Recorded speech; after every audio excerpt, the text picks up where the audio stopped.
കൊച്ചിയിൽ യൂബർ ഡ്രൈവർക്ക് മർദ്ദനമേറ്റതായി പരാതി. പള്ളുരുത്തി സ്വദേശി ഷെഫീഖിനെ ഓട്ടോ ഡ്രൈവേഴ്സ് മർദ്ദിച്ചുവെന്നാണ് പരാതി. ട്രിപ്പിനെ ചൊല്ലിയുള്ള തർക്കത്തിനിടെ നോർത്ത് റെയിൽവേ സ്റ്റേഷനിൽ വെച്ചായിരുന്നു മർദ്ദനം. നിതിൻ അംബുജൻ ഡൽഹിയിൽ നിന്ന് വാർത്ത വിശദാംശങ്ങളുമായി ചേരുന്നു. നിതിൻ, എന്താണ് സംഭവിച്ചത്? ഈ ഓട്ടോ ഡ്രൈവർമാരും സമാനമായി ടാക്സിയോട് ജീവിക്കുന്നവരാണ്. അവർക്ക് എന്താണ് യൂബർ ഡ്രൈവറോട് ഇത്രത്തോളം പ്രതികാരവും വൈരാഗ്യത്തിനും ഇടയാക്കിയത്? സംഭവത്തിൽ പോലീസ് കേസെടുത്തിട്ടുണ്ടോ? സുഹൈൽ, നോർത്ത് റെയിൽവേ സ്റ്റേഷൻ പരിസരത്ത് ഇന്ന് രാവിലെ 6 മണിയോടുകൂടിയാണ് സംഭവം. ഷെഫീഖും യൂബർ ഓട്ടോ ഡ്രൈവറാണ്. ഷെഫീഖ് രാവിലെ 6 മണിക്ക് ട്രിപ്പ് എടുക്കാനായി നോർത്ത് റെയിൽവേ സ്റ്റേഷൻ പരിസരത്ത് എത്തിയപ്പോഴാണ് മറ്റ് ഓട്ടോ ഡ്രൈവർമാർ ഷെഫീഖിനെ അസഭ്യം പറയുകയും അതോടൊപ്പം തന്നെ മർദ്ദിക്കുകയും ചെയ്തത്. ഈ പരിസരത്ത് നിന്ന് യാത്രക്കാരെ എടുക്കാൻ കഴിയില്ല എന്നാണ് ഷെഫീഖിനോട് പറഞ്ഞത്.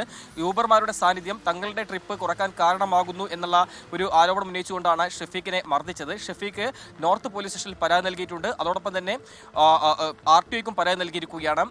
ഷെഫീഖിനെ ദേഹാസ്വസ്ഥം, ഓട്ടോക്കാരുടെ മർദ്ദനത്തെ തുടർന്ന് ഷെഫീഖിനെ ശാരീരിക അസ്വസ്ഥം ഉണ്ടായിരുന്നു. അതിനുശേഷം ജനറൽ ഹോസ്പിറ്റൽ അടക്കം ചികിത്സ തേടിയിട്ടുണ്ട്. എന്തായാലും നിലവിൽ ഇപ്പോൾ പരാതിയുമായി മുന്നോട്ട് പോകാനാണ് ഷെഫീഖിന്റെ തീരുമാനം. ഇതിൽ പ്രധാനപ്പെട്ട കാര്യം, 2 വർഷം മുമ്പാണ് ഷെഫീഖ് ഊബർ ഓട്ടോ ഡ്രൈവറായി നഗരത്തിൽ പ്രവർത്തിക്കുന്നത്. ഇതിൽ നഗരത്തിൽ ഊബർ ഓട്ടോ ഡ്രൈവർക്ക് പ്രത്യേക പെർമിറ്റ് ഉണ്ട്. ഈ പെർമിറ്റിന്റെ അടിസ്ഥാനത്തിൽ പ്രവർത്തിക്കുന്ന ഓട്ടോയാണ്. അതുകൊണ്ട് തന്നെ നഗരത്തിൽ എവിടെ വേണമെങ്കിലും യാത്രക്കാരെ എടുക്കാനുള്ള അനുമതി ഊബർ ഓട്ടോ ഡ്രൈവർമാർക്കുണ്ട്. പക്ഷേ ഇതെല്ലാം ഈ പെർമിറ്റ് അടക്കം ഉണ്ടായിട്ടും മറ്റ് ഓട്ടോ ഡ്രൈവർമാർ തങ്ങളെ പ്രവർത്തിക്കാൻ അല്ലെങ്കിൽ അവിടെ ജോലി ചെയ്യാൻ അനുവദിക്കില്ലെന്ന ആരോപണമാണ് ഉന്നയിക്കുന്നത്. എന്തായാലും നിലവിലിപ്പോൾ നോർത്ത് പോലീസിൽ പരാതി നൽകി മുന്നോട്ട് പോവുകയാണ് ഷെഫീഖ്.